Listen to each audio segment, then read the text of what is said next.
Stars Red Episode 7. I'll be watching it from Funimation's website, and I'll be starting my reaction from the minutes and 40-second mark in 1, 0, go! Alright, I'm pumped up for this, because honestly the last episode, previous one was pretty dang saddening. Especially the end bit.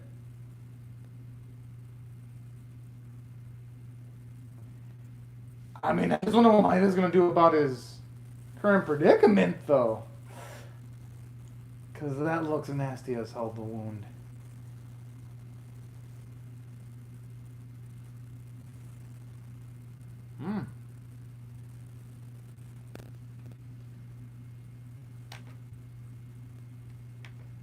I'm just noticing that now that the series has ended, Funimation's actually has now the dub with English subtitles simultaneously. They didn't have that feature when they had it in the first few weeks of the series. And now they added it back now that the final episode aired. Just an observation.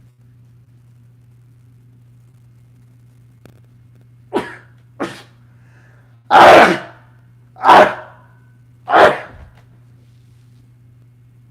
apologize for the sneezing, y'all.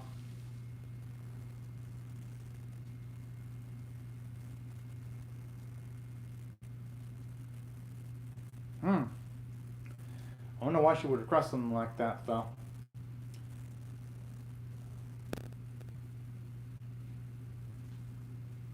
I don't know, that giving me some dang shady vibes.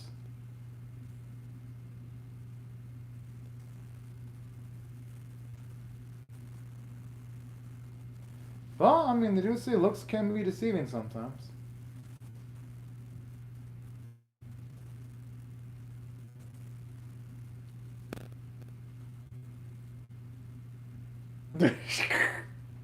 I like how she legitimately think it was the man who's talking. Oh man, that's too adorable.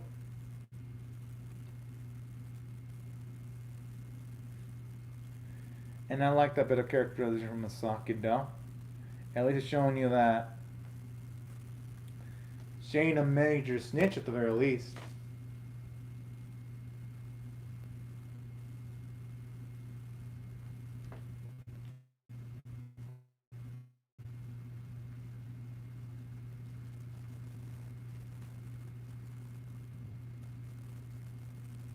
Ah.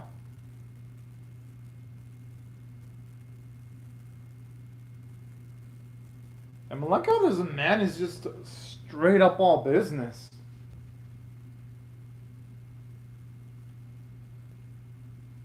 I wouldn't be surprised if he actually does some of the stuff he says in the play. At least that's just my gut feeling.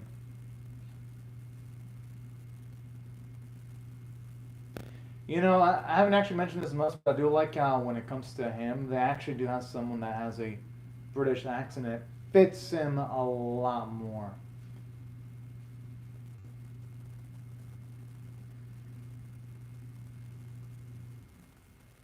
If you ask me. Because in some animes, when you have things set in like England, you sometimes don't get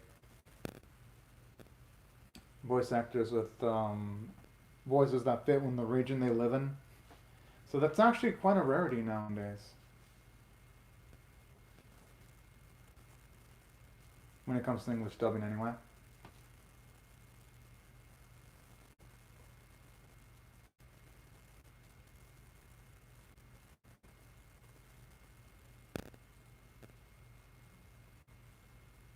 Gotta admit, she's got a pretty dang cute name.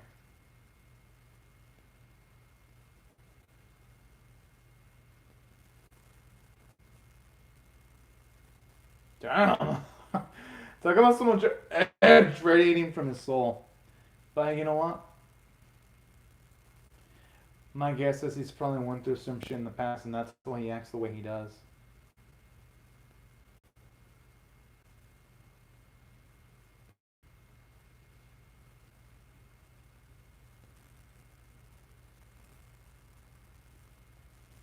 I actually like this scene. It's so damn sweet. And tragic too, considering that he's not going to be able to just easily see his loved one anymore. That's what really makes it so dang distressing. Oh.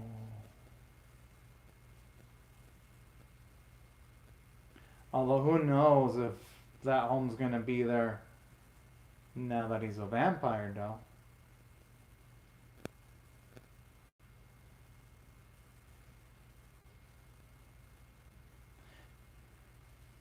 The th- the thing is, I wouldn't be surprised though if he does harbor some feelings towards Aoi, and that's why it distresses him. Well, at least had feelings for her anyway.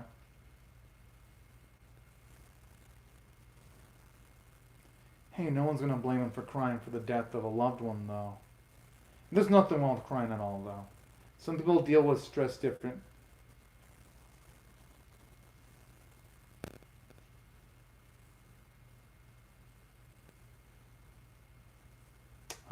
I mean, I really hope he can live up to that promise.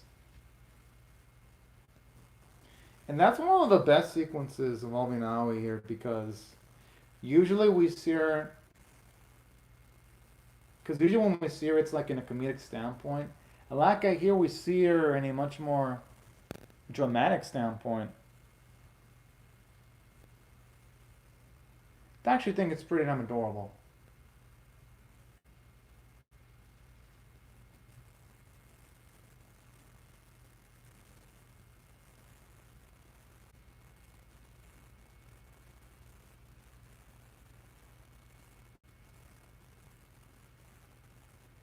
Yeah, I'm not gonna blame him for trying.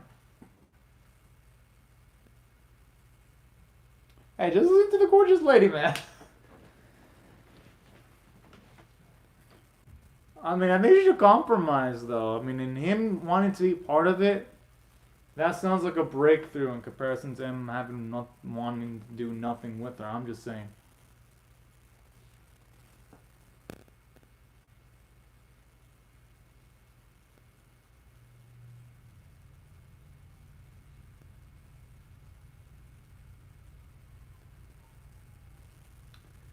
He's got some chops.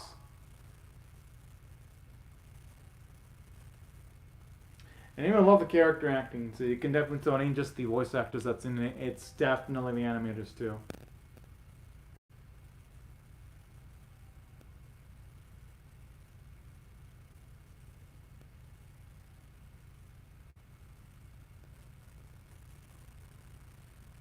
Damn!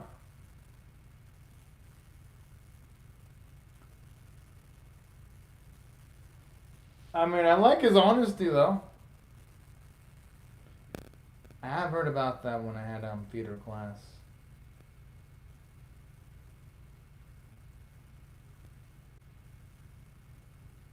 Hmm. I wouldn't be. Oh.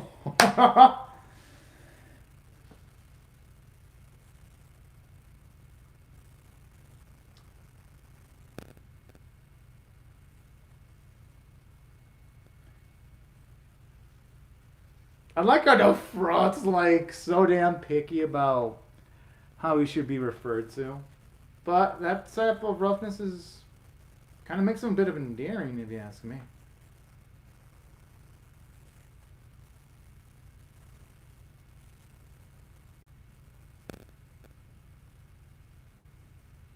Hmm.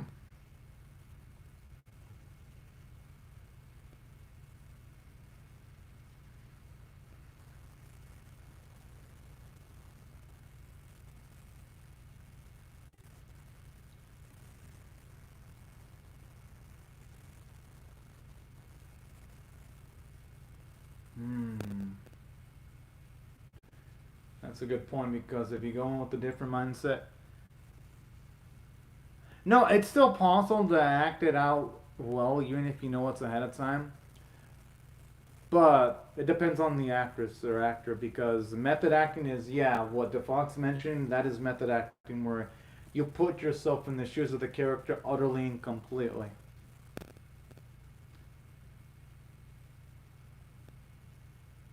Alright, Misaki's doing better this time.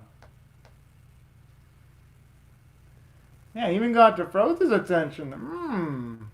I like where this is going.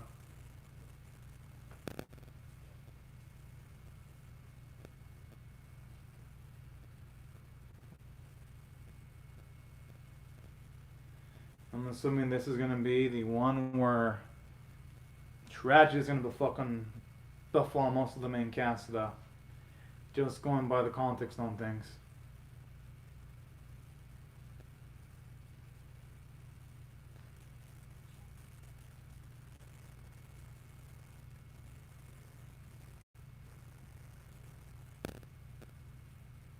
Oh, that's a shame.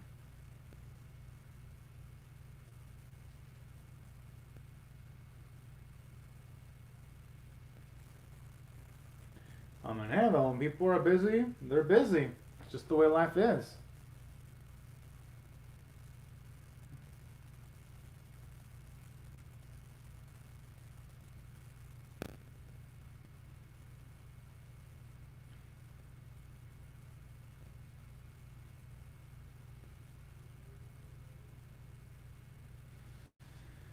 I don't know.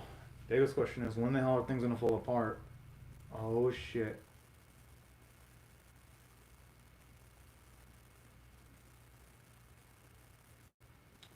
But I could see why Defrote wouldn't be used to that type of joking though, considering that seems mostly like a loner.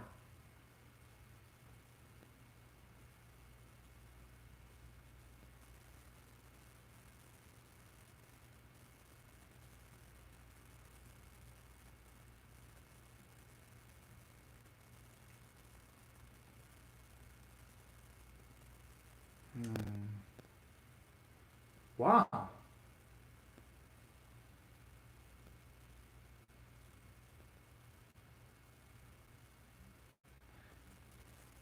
I don't even know what this.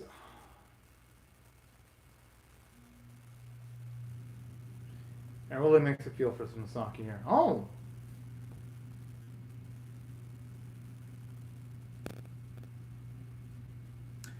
it's such a shame though. Things ended up pretty badly when it comes to her and Maeda though.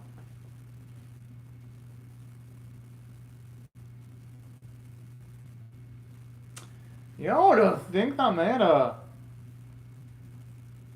would actually have it in him.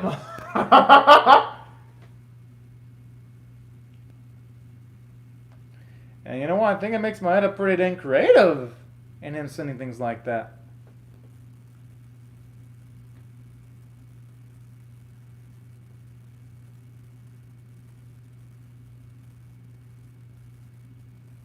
Now I realize you said that Maeda never really got to see Masaki in such a positive way, you know? Whew. But that's life, though. Sometimes it ain't fair.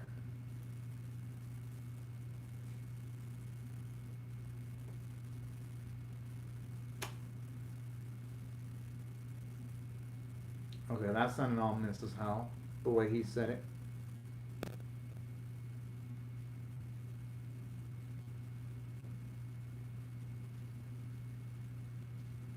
Well, something is nice to see something old rendered even decades later, if you ask me.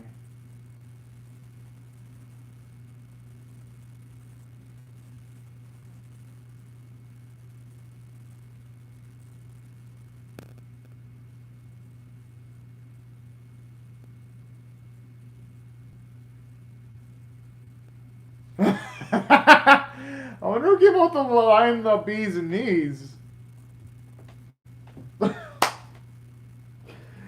Oh.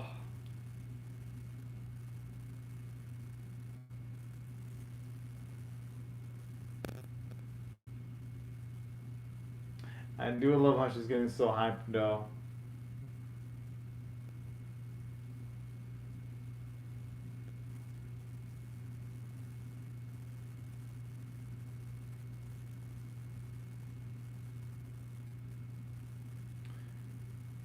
I mean, shit, once she's that determined, I wouldn't be able to say no, even if I was a higher up. I'd be like, all right, let's go for it.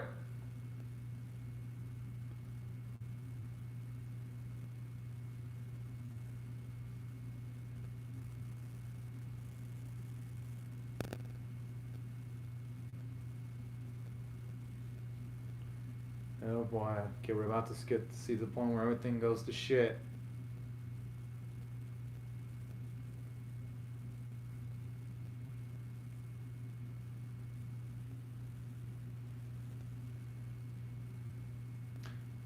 I gotta admit, she actually does look pretty good with the short. She looks good with the long and short hair.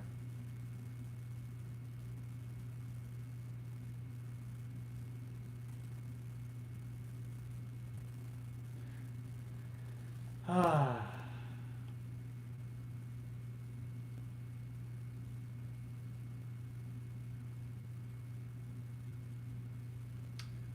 Unfortunately, we know what happens between her and Maeda, just based off what happens in Mars Red episode 1.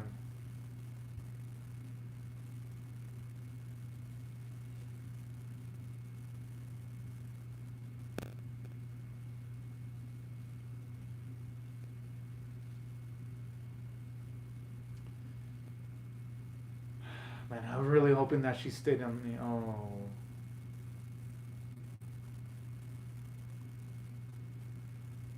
I was hoping she would have stayed on the inside of the room, but.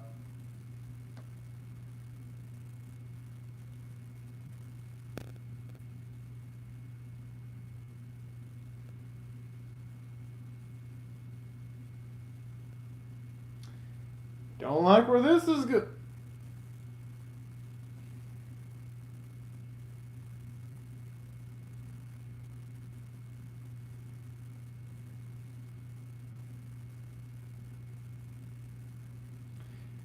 She'd be better off if she wasn't sniffing around. Ah, he's gonna notice.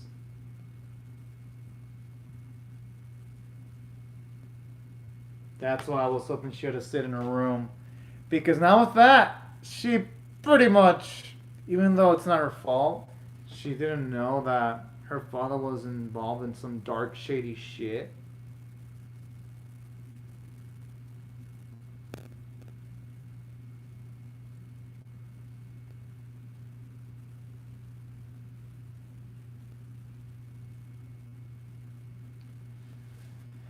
And we all know for Deferral to concern his background, that's a loaded question.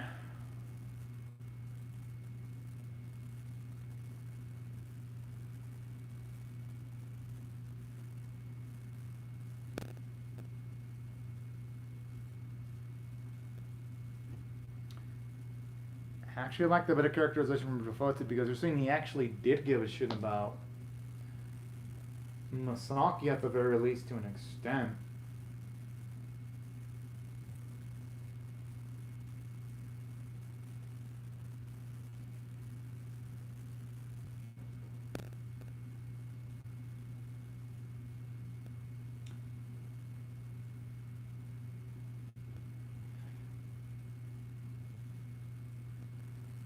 It's nice actually seeing him entranced by the performance too.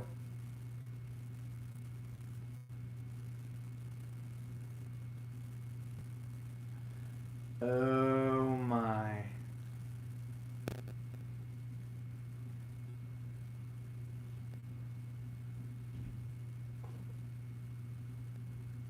What? And I'm assuming the man that was talking with the father is the one who calls that because.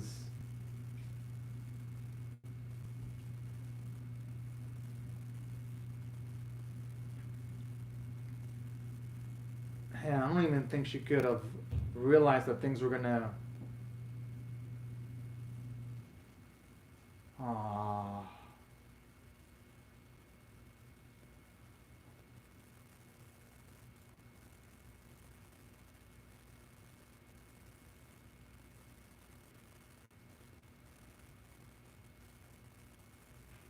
Okay, at least now we know why she ended up becoming a vampire then. Well, we get to find out all the details around it. It's actually pretty cool. This episode actually ended up acting as a.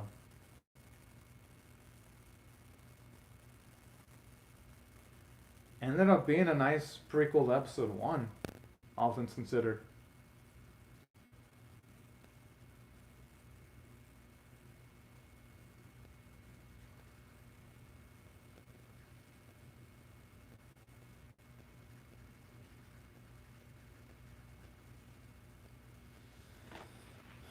The thing is, though, is Maeda gonna wanna.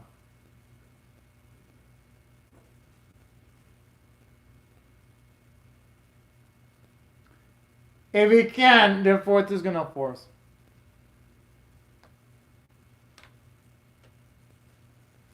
I mean, dude's pinned against the bar unless Defrota gives the man some blood or forces him to drink. Oh, yep. I mean, it was really the only way I could see it going. Because there's no way they're going to kill Might off this early.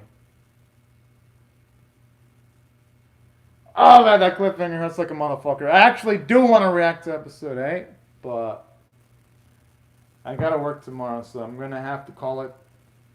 I'm gonna just summarize my thoughts, and I'm just going to call it a day. But damn, the episode was fantastic. Now, if I had to rate this one on a scale of 1 to 10, I'm definitely going to give it an 8.5 out of 10 because it finally contextualizes a lot of things. It was nice seeing Traforte actually humanized. Well, he is a vampire, but y'all know what I mean when I say humanized. We see snippets of his personality where he actually gave a shit about Misaki, and we see bits of his mercy there because you see him want to help out Maeda pretty much due to his connections with Masaki. So I do love that massive amounts of characterization. Another thing that makes this episode good was seeing one of Maeda's men before he becomes a straight up vampire in his relationship with Aoi. I thought that was a really damn good scene, and it even shows you that a lot of characterization for Aoi because it shows you how much of a strong individual she is. Where she tried to keep it together even when her brother died. That was probably one of the best lines in the whole episode.